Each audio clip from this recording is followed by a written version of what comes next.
Assalamualaikum warahmatullahi wabarakatuh. Bismillah, alhamdulillah, wassalatu wassalamu ala rasulillah Nabiina Muhammadin ibn Abdillah wa ala alihi wa sahbihi wa man tabi'ahu wa nasarahu wa wala wa ba'du. Ikhwati fillah rahimakumullah.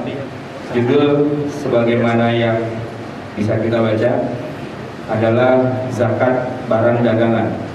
Saya ingin klarifikasi dulu. Judulnya adalah zakat barang dagangan dan bukan zakat perdagangan. Itu dua hal yang berbeda. Yang kita bahas adalah kita punya barang, di mana barang ini kita simpan dengan niat atau dengan asumsi barang ini memang mau kita jual. Kita memang pedagang, lalu sebagai pedagang kita itu beli barang, kita stok di gudang kita, di toko atau di mana lah tempat nyimpannya. Kemudian barang itu tersimpan dalam waktu yang cukup lama, sampai melebihi waktu 1 tahun. Sementara dari sisi harga atau nilai barang yang kita simpan itu, dia sudah melebihi harga nisabnya emas.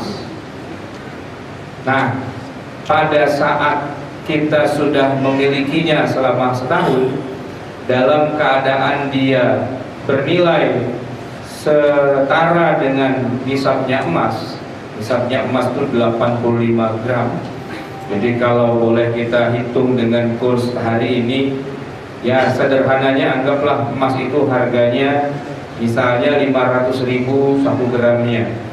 Berarti nisabnya zakat emas itu 85 gram, kita kalikan 500.000. Berapa itu? 42.500.000. Nah, nisabnya emas itu kira-kira kalau kita kurskan sekarang itu adalah kita sepakati 42.500.000. Nah, sekarang yang kita simpan bukan emas. Yang kita simpan apa? Barang dagangan. Wujudnya bisa macam-macam. Pokoknya itu judulnya barang ini kita miliki. Ya, kita miliki, kita simpan dengan nilai minimal 42.500.000 dan kita memilikinya sudah sampai 1 tahun. Disitulah kemudian ada kewajiban zakatnya. Makanya namanya bukan zakat perdagangan, bukan zakat jual beli, tapi zakat atas kepemilikan barang, di mana barangnya ini kita simpan dan milik kita, dan niatnya adalah untuk dijual. Ini dari sisi nama. Jadi jamaah sekalian, yang dihitung itu adalah nilai barang yang diperdagangkan, bukan omset, bukan keuntungan. Jadi tolong nanti dibedakan dengan istilah zakat jual beli atau zakat perdagangan. Nah, yang sedang kita bicarakan adalah zakat barang dagangan. Kita punya barang dagangan dan barang itu punya kita. Kita simpan sampai 1 tahun.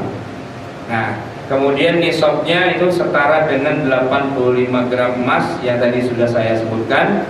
Kemudian waktunya tiap tahun qamariyah. Maksudnya begini, barang itu kena zakat setiap tahun, bukan sekedar kalau sudah dimiliki selama 1 tahun. Enggak, dia tuh kena zakatnya tahunan. Setiap tahun kita memiliki barang yang mau kita jual dengan nisab 42.500.000 atau 85 gram emas.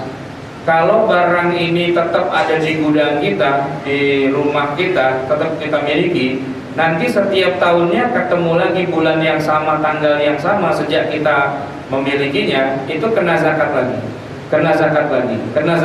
dan begitulah seterusnya. Nah, berapa persen zakat yang harus dikeluarkan?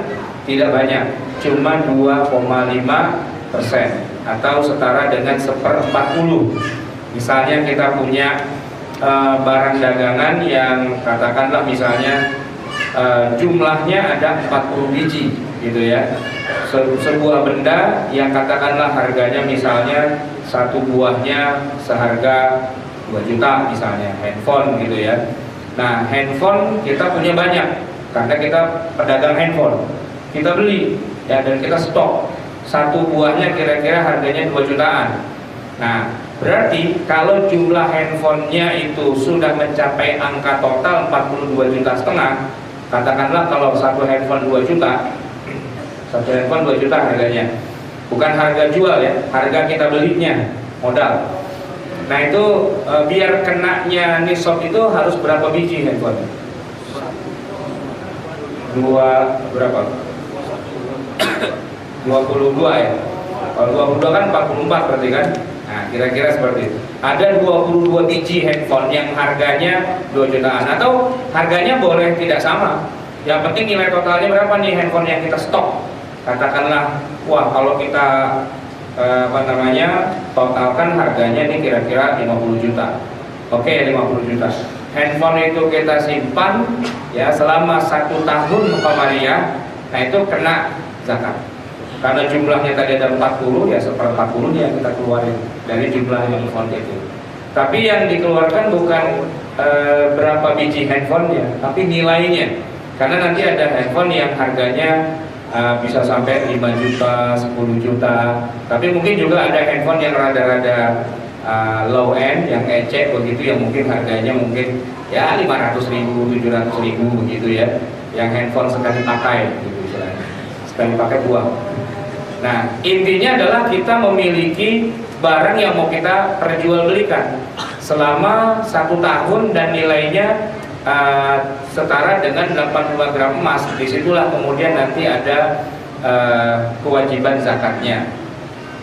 Jamaah yang dimuliakan Allah, yang tidak termasuk untuk wajib dizakatkan adalah kalau barang yang kita simpan itu bukan milik kita.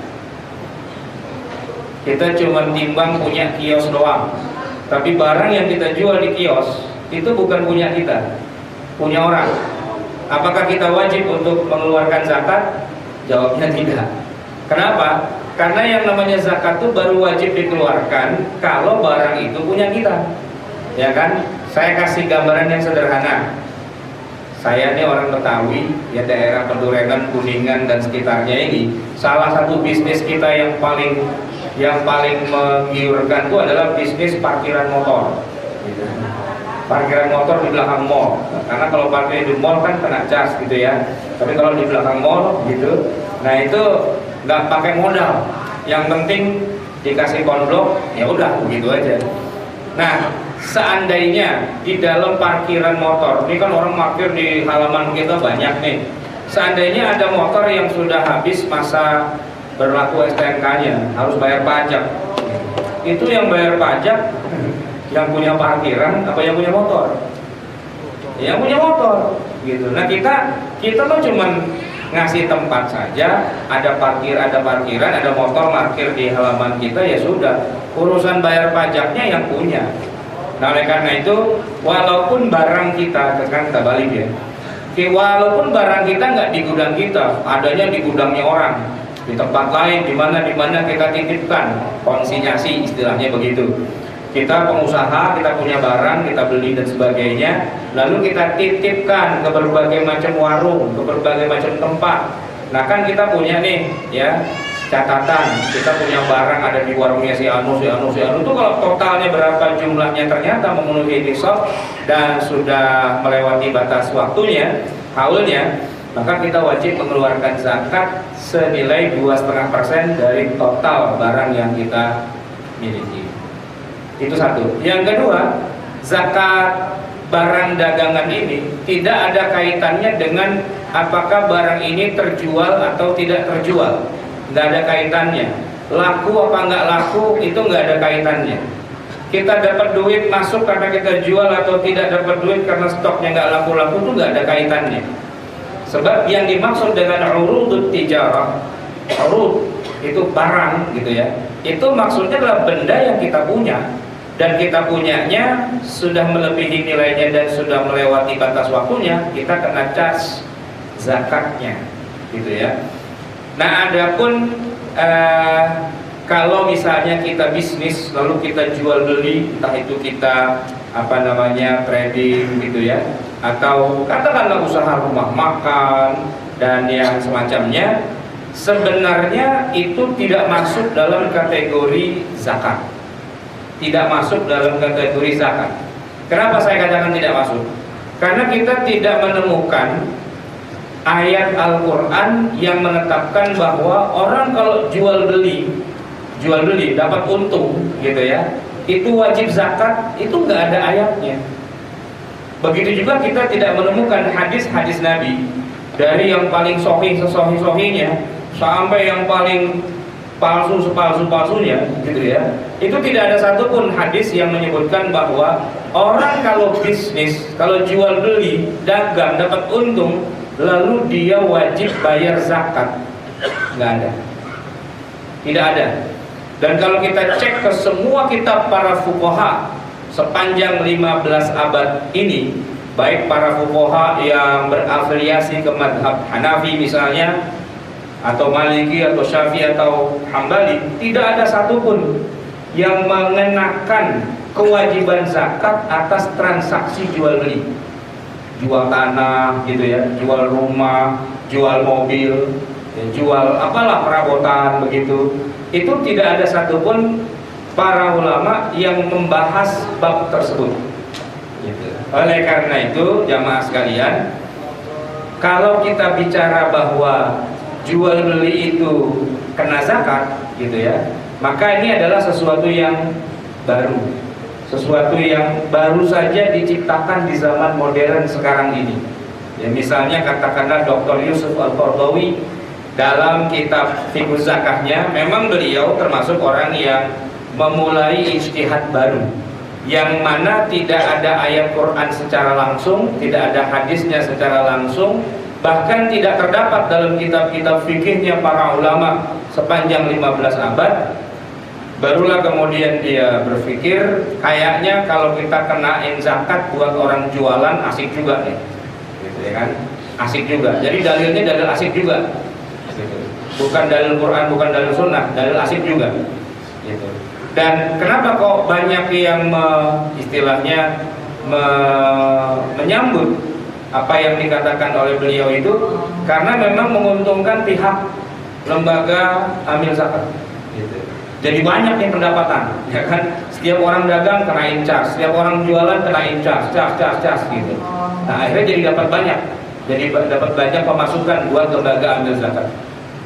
Padahal kalau kita cek ke dalam ayat Quran atau dalam hadis atau dalam kitab-kitabnya para fuqaha sepanjang 15 abad, kita tidak menemukan adanya kewajiban zakat atas jual beli, atas keuntungan dari kita jualan, atas misalnya gini kan, orang Kuningan nih, daerah kita sini nih, ini lagi asik nih Pak, lagi banyak pembangunan, penggusuran dan sebagainya. Kalau orang lain digusur pada nangis-nangis, kalau kita orang Kuningan digusur berbahagia, tertawa-tawa, pergi haji dan kawin lagi.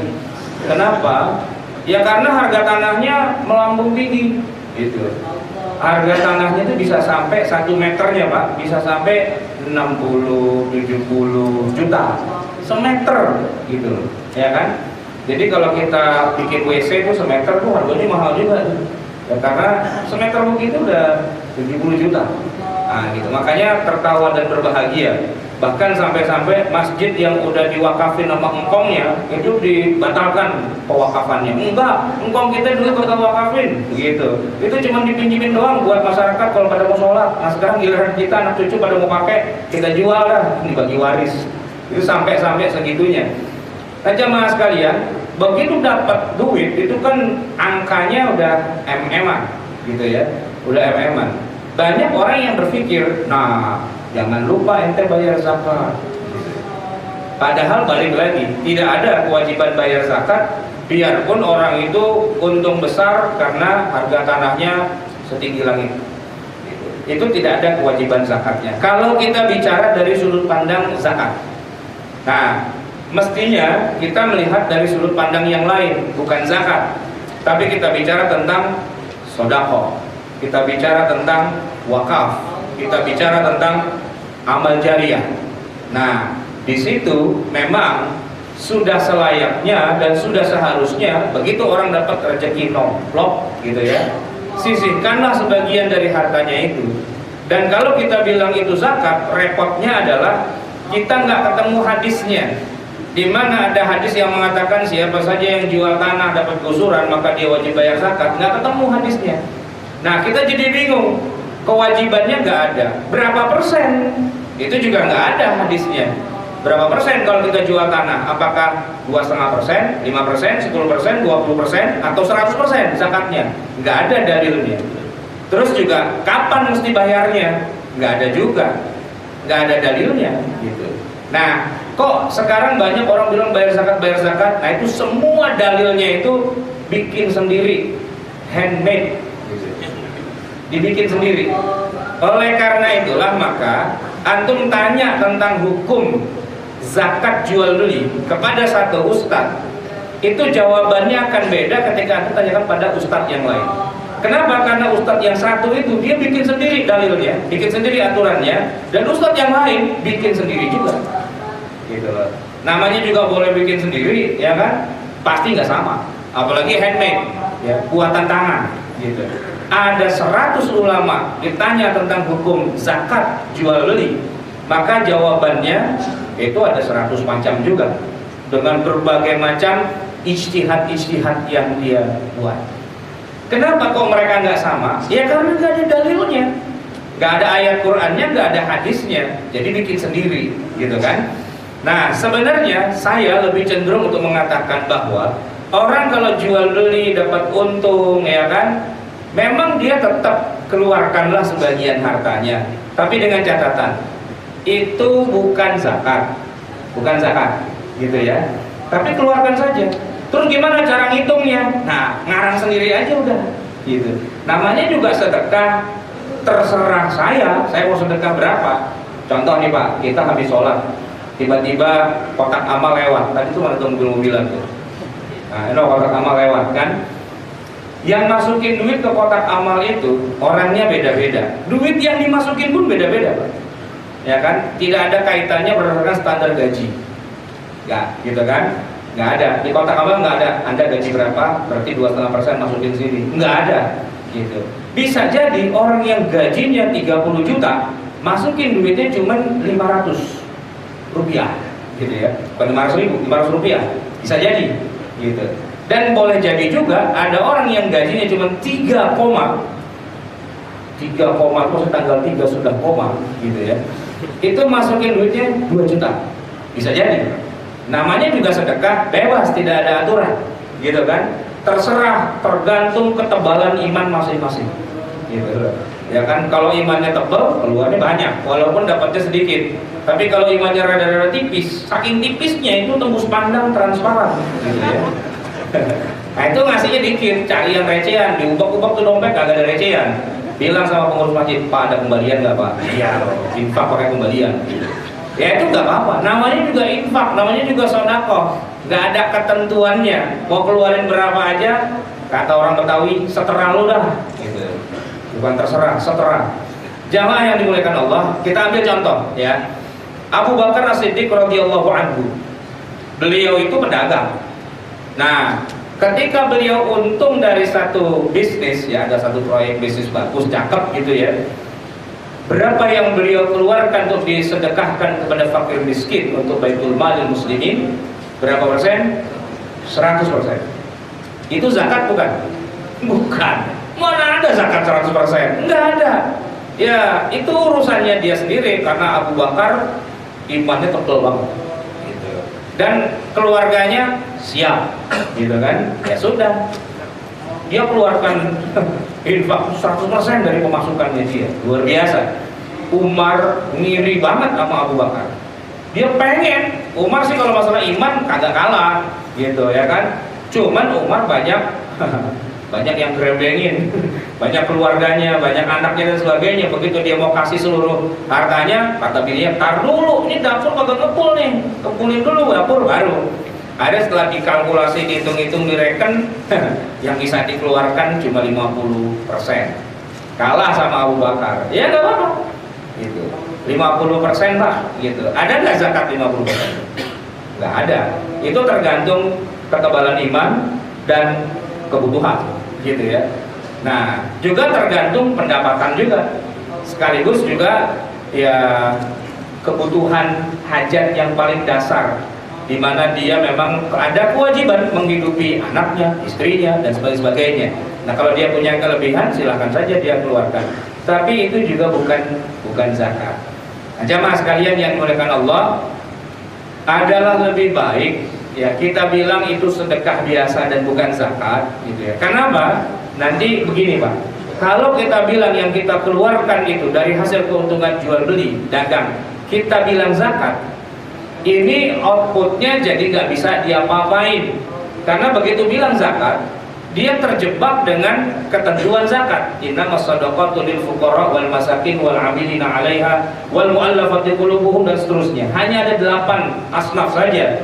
Itu dana ya, nggak bisa buat bangun jembatan, ngebersihin got, atau memperbaiki jalan yang rusak, bikin masjid, bikin madrasah, pesantren, membiayai kegiatan-kegiatan keislaman, nggak boleh. Kenapa? Karena di luar dari yang 8 asnaf, haram hukumnya pakai dana zakat buat yang begituan. Itu kalau kita bilang zakat. Nah, maka lebih utama, lebih baik kita bilang ini bukan zakat dari awal, gitu kan. Ini namanya sedekah. Dan kalau sedekah bisa buat apaan aja ya, bisa segala yang sekiranya bermanfaat, apapun namanya itu ya, itu boleh diambil dana dari dana sedekah, gitu. Nah, oleh karena itu jamaah sekalian yang dimuliakan Allah, zakat itu nggak terlalu besar wilayah cakupannya. Dan mana ada hari ini orang dagang Pak, nyimpen barangnya, stoknya sampai setahun, rugi dia, ya kan? Lagian kebanyakan orang sekarang kalau bisnis itu biasanya nggak mau beli barangnya dulu, dia cari pembelinya dulu, ya kan? Kalau pembelinya sudah mau, sudah sepakat, paling juga dia kasih sampelnya doang, ini cuma sampel nih, ya, dummy-nya doang, gitu. Nah, kemudian setelah sepakat, baru dia cari barangnya. Artinya orang dagang zaman sekarang itu nggak kayak zaman Nabi dulu, nyetok dulu barangnya, enggak, ya kan? Dia cari dulu marketnya, gitu. Nah, setelah dapat, ada pemesanan dan sebagainya, baru dia cari. Bisa jadi dia nyarinya ketemu orang yang bukan pemilik barang juga, masih ketemu dengan broker lagi, ya kan? Brokernya nyari lagi, ke broker lagi, ke broker lagi, broker lagi. Itu ada berapa ring itu sampai kepada pemilik aslinya, ya kan? Dijual dapat fee, dijual dapat fee, dijual dapat fee, dijual dapat fee, baru kita jual lagi dapat fee. Nah, di tengah-tengah itu, ya kan, mereka ini semua adalah statusnya bukan pemilik barang, mereka adalah broker, calo bahasa gampangnya, ya kan. Kalau bahasa tanah di Kuningan tuh namanya spekulan, nah gitu, ya kan. Dia bukan pemilik barang, oleh karena itu tidak kena zakat yang kita bicarakan hari ini. Kenapa? Dari awal saja barangnya bukan punya dia dan tidak pernah disetok, gitu barangnya, maka tidak ada zakat atas barang ini. Bagaimana kalau dengan keuntungannya? Kan keuntungannya gede, jual tanah, jual rumah, jadi broker tadi, jual mobil bekas, jual handphone second dan sebagainya. Ya, keuntungan, tapi tidak ada zakat atas keuntungan jual beli barang. Terus kalau bukan zakat apa? Sedekah aja. Sedekah. Kita masing-masing boleh bikin standar sendiri. Pokoknya kalau saya berhasil jual ini, ya Allah tenang aja, 20% gitu, dari keuntungan. Ya udah, laksanakan. Kalau memang duitnya lagi banyak gitu ya, boleh digedein, jangan 20 deh, 50% keuntungan, pokoknya serahkan ke jalan Allah. Nanti kalau duit lagi cekak nih, wah ya Allah kagak enak nih ya, dari 50 kita kurangin dan tinggal 10% aja, boleh. Atau nggak sedekah juga nggak apa-apa, orang agak dosa kok. Dia kan sifatnya bukan kewajiban, sifatnya adalah memperbanyak timbangan amal baik kita di yaumil qiyamah. Baik jamaah sekalian yang dimuliakan Allah, itu yang terkait dengan zakat barang perdagangan. Sekarang kita ngomong yang kedua, rikaz. Apa sih rikaz itu? Ini ada di dalam banyak hadis ya. Di dalam banyak hadis disebutkan, maka walaupun jarang-jarang kenyataannya di zaman sekarang, tapi ya kita baca aja. Rikaz itu maksudnya adalah penemuan barang berharga peninggalan orang kafir masa lalu. barangnya Pak ditemukan. Ditemukan tuh maksudnya begini, kita lagi jalan di tengah gurun pasir, tiba-tiba jatuh ke sandung. Begitu kita lihat ternyata bukan batu, emas 2 kilo gitu. Ya. Jadi barangnya ini barang ditemukan di tempat yang tidak pernah ada orang sebelumnya. Nah kalau nemunya di jalanan Pak, nah itu nggak termasuk rikas. Ini dompet siapa nih? Rikas? Nggak bisa. Main rikas-rikas aja, enggak. Itu harus benda yang peninggalan di masa lalu. Ya, bukan orang barusan kehilangan dompet. Nah, bukan. Kalau barusan kehilangan dompet itu namanya bukan rikas. Orang di masa lalu, dan itu pun orang kafir. Makanya kalau misalnya ditemukan ada koin emas, ya dari peradaban dinasti Ming atau dinasti Tang, Obeng dan sebagainya gitu ya. Nah itu kita lihat itu kerajaannya, kerajaan Islam atau bukan? Kalau dia kerajaan Islam dari dinasti Bani Harun ar-Rasyid misalnya begitu, Islam nih, itu nggak masuk dalam rikas. Yang dikatakan rikas itu adalah haruslah kerajaan bukan Islam dan adanya di masa lalu dan ditemukannya di tempat yang tidak lazim orang lewat di situ. Jadi kalau nemunya di mana? Di masjid, nah itu bukan rikas. Di WC umum, bukan gitu. Nemunya tuh ya di tempat yang tidak dimiliki. Ya kalau nemunya di rumah, apa di rumah tetangga itu bukan gitu ya. Nemunya di dalam mobil orang gitu bukan, itu namanya maling. Nah, jadi yang dimaksud dengan ditemukan itu tempat yang tidak ada pemiliknya, tidak ada tuannya, di alam bebas. Entah itu di laut, entah itu di padang pasir, di hutan, ya, di rawa-rawa dan sebagainya. Tapi kalau di sawah, sawahnya milik seseorang, nah itu bukan rikas. Gitu. Di kebun, tapi kebunnya milik seseorang, gitu, nah itu bukan rikas. Di tempat yang sama sekali tidak dimiliki oleh orang per orang secara pribadi. Ya, mungkin kalau bicara wah nggak ada tempat yang semua tanah milik negara, nah, itu maksudnya milik negara gitu. Jadi di tanah perhutani misalnya begitu, ya kan, di daerah-daerah yang memang tidak pernah ada manusia lewat di situ dan memang dibuktikan dengan bahwa benda ini adalah peninggalan orang kafir di masa lalu. Nah jamaah sekalian, untuk itu orang yang menemukan benda itu, ini kalau hukum masa lalu ya, di zaman sekarang nggak berlaku nih. Orang yang menemukan benda itu otomatis dia adalah pemiliknya. Yang menemukan berarti pemilik. Gitu. Tapi kalau pakai hukum Indonesia sekarang, menemukan peninggalan kayak gitu nggak bisa dimiliki, itu jadi milik negara. Nah kalau kita menemukan benda kayak gitu tapi diambil oleh negara, ya nggak usah bayar zakat. Ya, kenapa? Karena kita cuma timbang nemuin doang, udah gitu dikasih penghargaan, piagam, terima kasih ya, udah dipotret, udah selesai. Dapat apa ini? Dapat piagam, gitu. Itu nggak termasuk yang wajib dizakatkan. Maksudnya orang itu kena zakat gara-gara menemukan benda berharga peninggalan orang kafir di masa lalu karena dia memilikinya. Gitu. Dan secara hukum positif di Indonesia sudah nggak bisa lagi itu dilakukan di zaman sekarang. Tidak boleh dimiliki secara pribadi. Nah, anggaplah misalnya kita hidup di masa lalu atau di sebuah negeri yang peraturannya nggak jelas, ya. Dalam arti nggak ada ketentuan kalau kita menemukan barang harus serahkan pada negara. Berarti siapa yang menemukan dialah pemiliknya, gitu ya. Nah, itu ada nisabnya. Nisabnya sama dengan tadi 85 gram emas.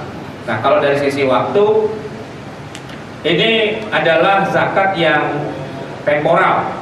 Begitu ditemukan, ya saat itulah wajib keluarkan zakatnya. Beda dengan tadi ada haul tiap tahun dan sebagainya, ini ditemukan nggak pakai haul-haulan. Dan nilai zakatnya memang termasuk paling tinggi di antara semua jenis zakat, yaitu 20%.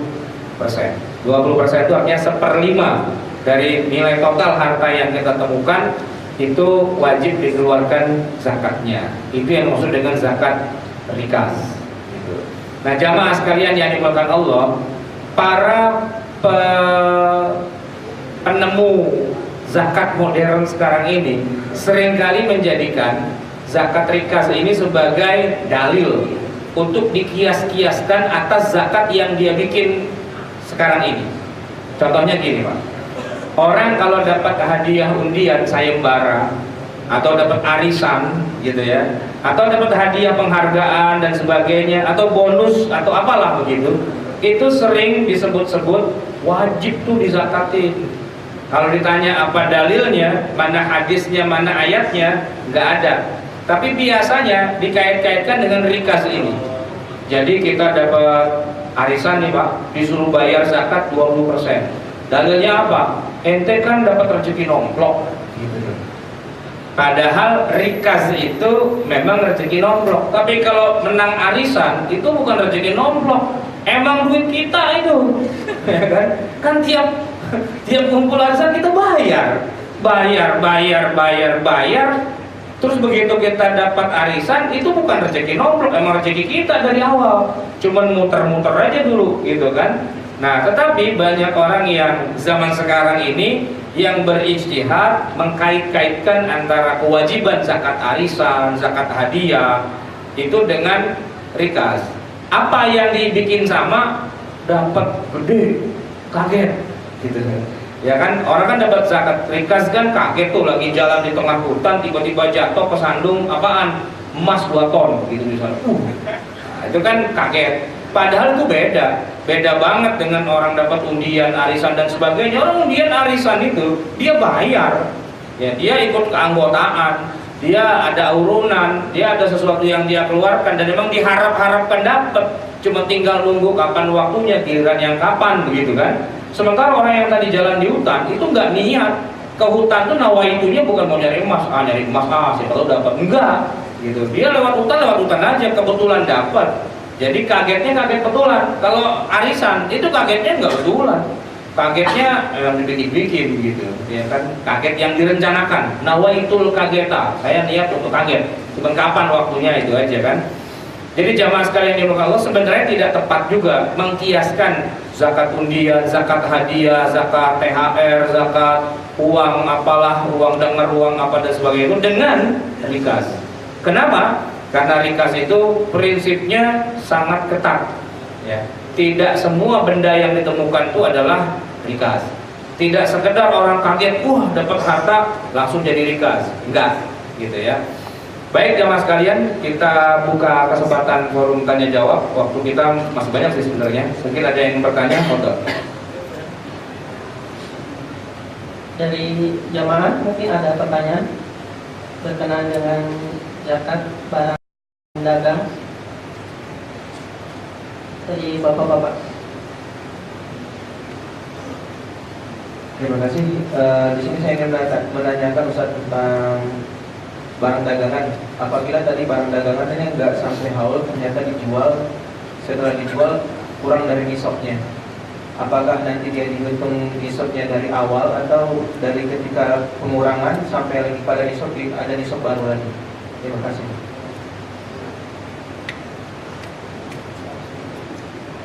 Jadi dikatakan seorang itu punya barang sampai 1 haul itu kalau nisabnya dari awal sampai akhir itu terpenuhi.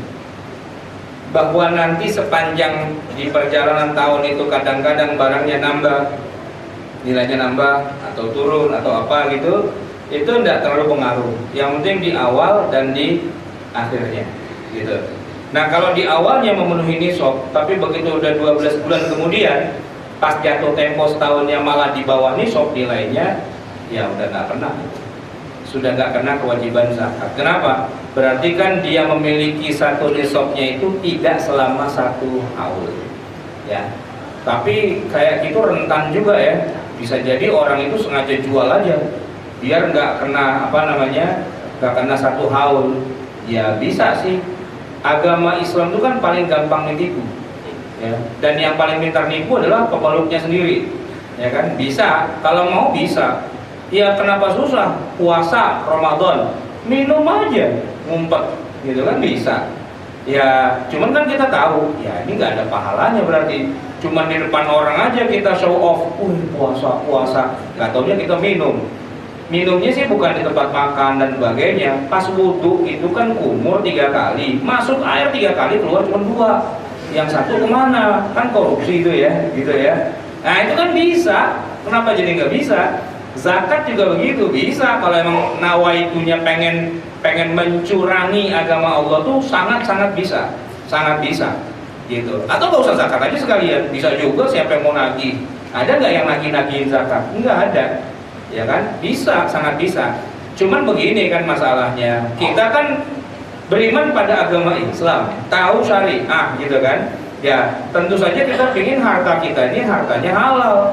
Tentu salah satunya adalah ya kita bayar zakat. Nah kalau peraturan zakat kita curangi, ya curangi aja nggak apa-apa, nggak ngaruh. Memangnya Allah jadi miskin kalau kita mencuranginya? Enggak, gitu kan. Apakah agama ini runtuh gara-gara kita nggak bayar zakat? Enggak juga. Yang butuh bayar zakat tuh kita, gitu, bukan Allah, bukan umat Islam, enggak.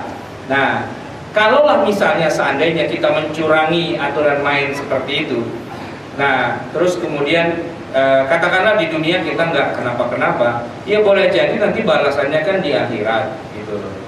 Masuk surga sih, cuman orang semua namanya udah dipanggilin, dia doang yang nggak dipanggil-panggil. Tanya malaikat nih apa namanya, pas saya nih ya entry pasnya ini surga nih gitu, tapi kenapa nama saya nggak dipanggil-panggil? Wah itu masih banyak masalah tuh, itu ke meja sono, wah gitu kan. Orang udah pada masuk semua, kita masih di sini aja gitu. Kenapa? Ternyata begitu dicek, itu dia tuh zakat aturan dibayar, bakal main gitu. Aturan jatuh tempo besok, barangnya dikurang-kurangin, dikasih orang, diapain, kan kurang dari besok. Jadi nggak bayar dong. Iya, ya secara hukum nggak apa-apa. Cuma nanti di akhirat kalau dipersulit sama malaikat, tanggung sendiri urusannya kan begitu. Iya kan, tanggung sendiri. Kita tuh begini Pak ya, ini mestinya ya orang bayar zakat tuh kayak orang pergi haji lah harusnya. Pergi haji itu tidak wajib kecuali orang itu sudah mampu kan. Dan mampunya kita itu kalau ukuran bangsa Indonesia ya 30 berapa harga ONH itu, 35 juta misalnya gitu ya, 35 juta. Banyak orang yang belum mampu saja dimampu-mampuin sampai minjem-minjem gitu ya kan. Dan kenapa kok sekarang antrian orang pergi haji bisa sampai 15 tahun ke depan? Tahu nggak kenapa saudara? Karena semua pada minjem gitu. Coba kalau nggak pakai minjem, bank tidak memberikan fasilitas pinjaman apa namanya dana talangan haji, insya Allah antrian haji paling setahun cuma 2 tahun aja paling lama. Selebihnya itu yang bikin kita mau daftar 12 tahun lagi. Kenapa? Karena banyak tukang utang gitu ya, yang bukan orang wajib haji karena dia tidak mampu sebenarnya, tapi ditalangin oleh bank, tentu dengan riba gitu kan. Nah dia bayar, jadi 12 tahun lagi kita baru bayar.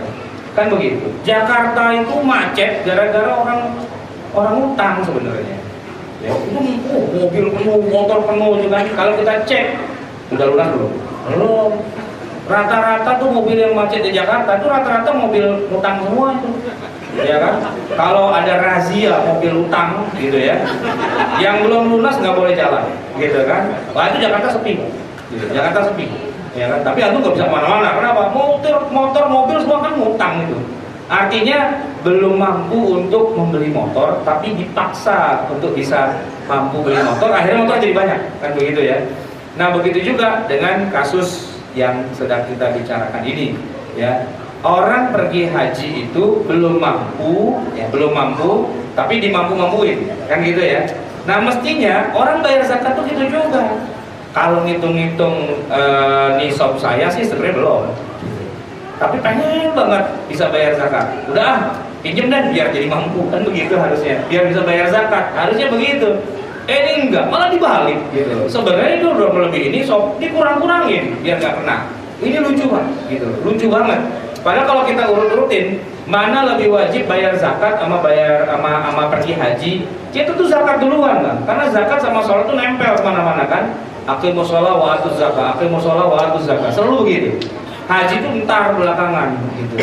Nah, cuman banyak orang yang rebutan pengen pergi haji, tapi pada menjauh dari kewajiban zakat. Ini lucu, ajaib, aneh, cuma ada di Indonesia, gitu ya. Orang menghindari kewajiban zakat dengan cara tidak mau hartanya itu sampai nisab kemudian dikurang-kurangin. Baik, ada lagi mungkin silakan. Iya, Pak. Assalamualaikum warahmatullahi wabarakatuh. Pertanyaan saya adalah mengenai zakat jika barang yang kita yang barang ini adalah barang sewaan, misalkan sewa tanaman. Barang itu akan selalu tetap di kebun kita, tapi penghasilan itu dari sewanya. Ini zakatnya gimana? Terima kasih. Jadi begini Pak, saya jawab dengan dua jawaban. Dalam ilmu fikih zakat klasik selama 15 abad ini, keuntungan dari menyewakan barang itu tidak ada kewajiban zakatnya. Gitu ya Pak ya. Tidak ada zakatnya. Jadi yang diwajib dizakatkan adalah kepemilikan barang.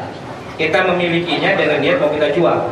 Kalau kita nggak jual, tetap barangnya masih milik kita, hanya kita sewakan saja, ya itu nggak masuk dalam zakat barang yang diperjualbelikan. Nah, tapi ada untung dari menyewakan, gimana? Ya nggak ada zakatnya. Terus ya bukan berarti kita nggak keluarin harta di jalan Allah, keluarin, tapi itu adalah sedekah, kan begitu ya. Ini kalau jawaban versi fikih klasik. Nah, kalau pakai fikih modern yang didukung oleh sekian banyak lembaga amil zakat modern sekarang, bilang wajib gitu. Gimana caranya? Kalau bisa 100% aja gitu dia bilangnya, biar banyak gitu kan. Nah, atau paling tidak dia katakan bahwa macam-macam nih jawabannya. Kalau yang masih biasa-biasa sih dibilang ya udah gini aja dah. Pokoknya keuntungannya berapa? Omset gitu ya. Kemudian pengeluaran ya. Itu kan nanti ada margin. Dari margin itu apa nih bayarannya, apa tiap bulan, apa tiap tahun dan sebagainya. Keuntungannya dikurangi 2,5%. 2,5% dari keuntungan. Ini versi sebagian lembaga-lembaga amil zakat. Tapi ada juga yang rada-rada ngotot juga. Dia nggak mau 1.000 karena kekecilan gitu. Jadi dia bilang itu kan harta kaget gitu. Harta kaget berarti 20% gitu. Balik lagi ke rikas gitu. Ya di otak-atik aja lah seenaknya dia gitu kan. Nah, tapi begini jamaah sekalian yang Allah, bahwa hukum zakat atas harta yang kita sewakan itu aslinya tidak ada dalil Quran dan Sunnahnya. Dalam kajian fikih klasik sepanjang 15 abad juga tidak ada. Kalau kita mau pakai pendapat itu, kita sudah aman, sudah selamat. Gitu. Tapi kalau kita mau pakai pendapatnya mazhab las, ya Basnas dan sebagainya, yaitu kena tuh 2,5% dari keuntungan, rata-rata seperti itu. Baik, ada lagi? Ya, silakan.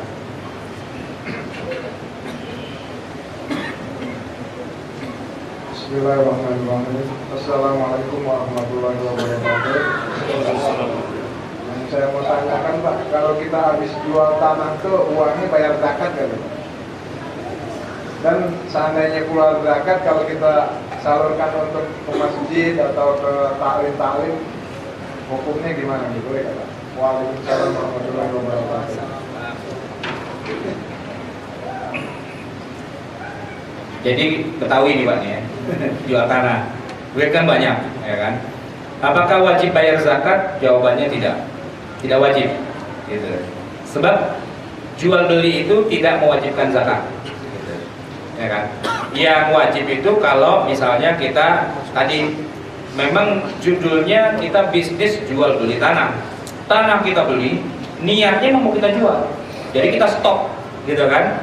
Nah, tanah yang kita stok, kita buat barang jualan, nah itu kena zakat. Tapi kalau tanah kita pribadi, ya kan, ya sebenarnya kan tanah pribadi sih, ya tanah warisan lah dari engkong gitu ya. Itu kan kita nawaitunya bukan mau jual, cuman kebetulan aja ada musuhnya, cakep lagi harganya, gitu kan. Nah begitu kita jual, memang rezeki nomplok, tapi itu tidak ada kewajiban zakatnya. Terus kalau misalnya kita kasih masjid, musola, majelis taklim dan sebagainya, ya itu namanya bukan zakat. Sebab kalau zakat nggak boleh buat masjid, nggak boleh buat majelis taklim. Zakat itu hanya buat fakir, miskin, gitu ya. 8 asnaf itu. Majelis taklim mah orang kaya, orang datang naik mobil gimana, gitu kan. Masjid, ya bukan tempat untuk bayar zakat masjid itu. Masjid itu adalah tempat ibadah, gitu kan. Namanya orang ngasih duit ke masjid itu namanya sedekah, namanya infak, wakaf. Nggak ada zakat kok itu ke masjid, itu nggak ada, gitu kan. Nah oleh karena itu kalau antum misalnya alhamdulillah tanahnya laku semeter 85 juta gitu ya, nggak banyak sih tanah cuma 2000 meter doang gitu, jadi ya nggak apa-apa kan, kasih ke masjid, kasih ke apa, silakan aja. Nah, dan itu namanya bukan zakat, itu namanya wakaf, itu sedekah, itu infak. Ya banyak-banyakin aja gitu. Kalau bisa jangan cuma 2,5% atau 5%, 100% juga boleh, itu cakep gitu ya. Kalau emang bisa gitu kan, tapi kalau enggak ya susah. Cuman orang Betawi Pak yang namanya jual tanah itu biasanya udah nggak sempat mikirin zakat. Kenapa? Tuh anak cucu mantu semua udah pada berebutan tuh, bawa arit udah, ayo bagi sekarang gitu. Jadi akhirnya cuma ributnya doang, ya kagak dapat apa-apa. Itu pun kayaknya sebentar. Kenapa? Setelah dia pergi haji, kawin lagi, besoknya udah ngojek lagi di tempat tanah di mana dia yang punya, gitu kan? Nah kalau kita naik ojek tuh Pak, kita bisa cerita sama tukang ojek, Pak, ini tanah dulu tanah kong saya tuh, gitu kan? Biasa. Lagu klasiknya orang Betawi gitu. Kenapa? Saya orang Betawi tahu persis, gitu. Tahu persis ya. Itu tanah kenangan semua tuh, ya kan? Dulu ngkong saya rumahnya yang ini, nah ini nyai saya nih, nah yang ini gitu. Jadi lu punya orang, gitu. Dia bahkan tukang ojek aja di situ cuma jagain. Paling banter jadi apa namanya? Jadi preman setempat lah ya gitu. Baik, ada lagi jamaah? Ya silakan. Terakhir kali ya.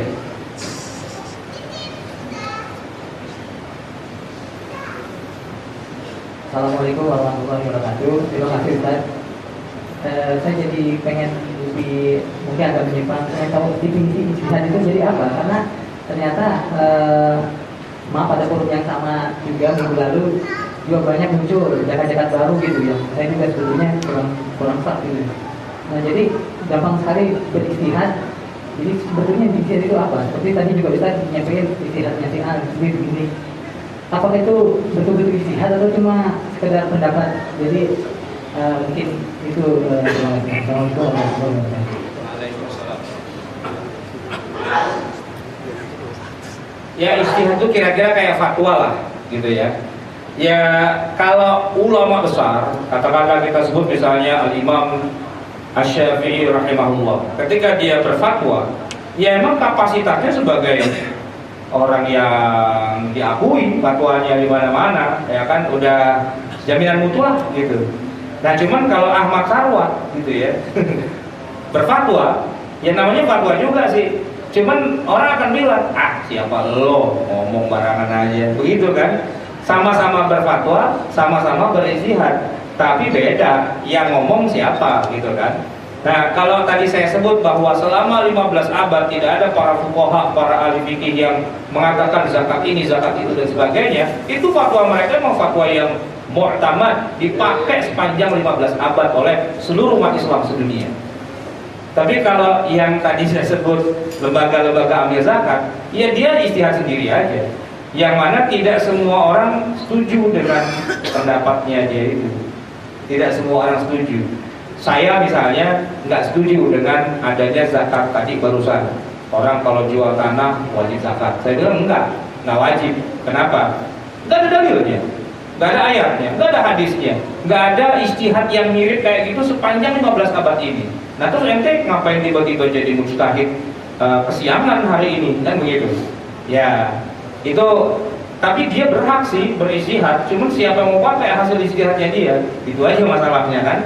Nah oleh karena itu kalau ditanya apakah itu ijtihad, ijtihad itu pada dasarnya adalah seseorang dengan segala kemampuan yang dia punya menarik kesimpulan hukum yang terkandung di dalam ayat Al-Quran atau di dalam hadis-hadis Nabi dan menjadi hasil hukum yang diakui oleh semua orang gitu. Nah grade-nya ada ijtihad mujtahid yang mutlak mustaqil gitu ya, ada mujtahid yang level 2, level 3, level 4, level 5, nah kita level 213 gitu. Yang belum tentu orang itu mengakui hasil ijtihad kita. Kenapa? Syurutul mujtahid itu tidak ada pada kita. Syarat minimal sebagai seorang mujtahid kita nggak punya. Imam Ahmad bin Hanbal ketika ditanya minimal berapa banyak ya hadis yang mesti dihafal oleh seorang mujtahid, ada nggak kira-kira misalnya 100.000? Dia bilang kagak bisa. Cuma 100.000 hadis ngaku jadi mujtahid, kagak ada potongan, nggak bisa. Dia bilang begitu. Kalau 200.000 kagak bisa. Kalau 300 enggak, 400 enggak. Kalau 500.000 lah, itu kan setengah juta.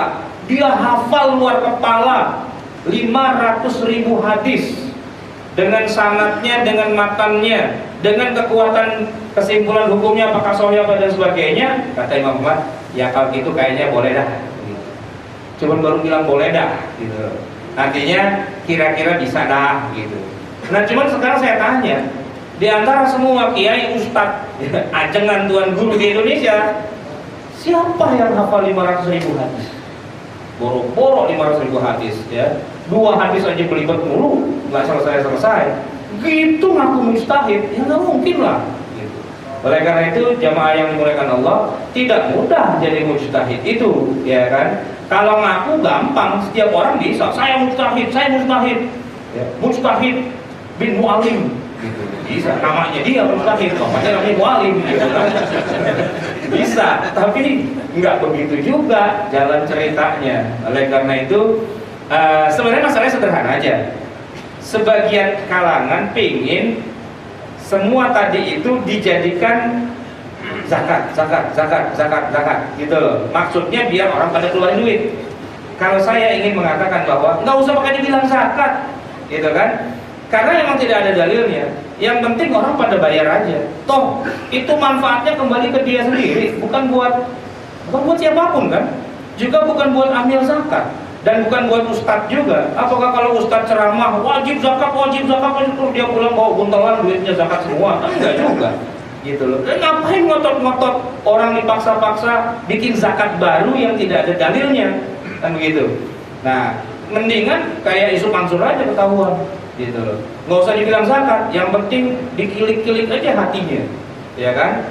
Yang tadinya hatinya pelit ya, setelah dengar ceramahnya Ustaz Yusuf Mansur itu, wah dompetnya isinya keluarin semua. Emang cuma 3.000 doang sih gitu. Nah itu kan apa namanya, bagaimana pandainya retorikanya, tapi tidak mengubah hukumnya. Hukumnya tetap bukan zakat, hukumnya sunnah. Cuman kalau orang pandai menyentuh hatinya, nah itu memang bisa. Saya sih nggak bisa pak. Ceramah depan orang kaya, ya udah nggak ada yang zakat juga, nggak ada yang infak juga, nggak bisa menyentuh hatinya. Tapi teman saya yang satu itu memang pintar dia. Jadi dia ceramah khutbah Jumat. Sholat Jumat kan cuma 15 menit lah paling-paling kan. Biasanya pak, kotak amal itu setelah dikumpul-kumpulin, nggak tahu berapa biasanya kalau di sini. Kotak amal Jumat berapa? 20-an ya. Hah? 20-an. 20 juta. Nah, kalau dia yang ceramah itu begitu selesai pak, dia gelar sorban dapat tuh 85 juta. Boleh kapan-kapan undang tuh dia. Karena pinter kan menyampaikannya tanpa harus mengubah bahwa ini zakat loh, ini wajib loh. Enggak. Orang tuh dimotivasi bukan karena ini wajibnya, tapi dimotivasi karena wah ini bagus banget, pahalanya gede, manfaatnya besar, bisa begini, bisa begini, bisa begini. Oh gitu ya. Ya keluarin itu sedekah atau zakat. Itu jauh lebih baik daripada mengacak-acak hukum yang sudah baku. Baik, cukup sampai di sini ya. Adanallahu wa iyyakum ajma'in wa lakum bikum. Assalamualaikum warahmatullahi wabarakatuh.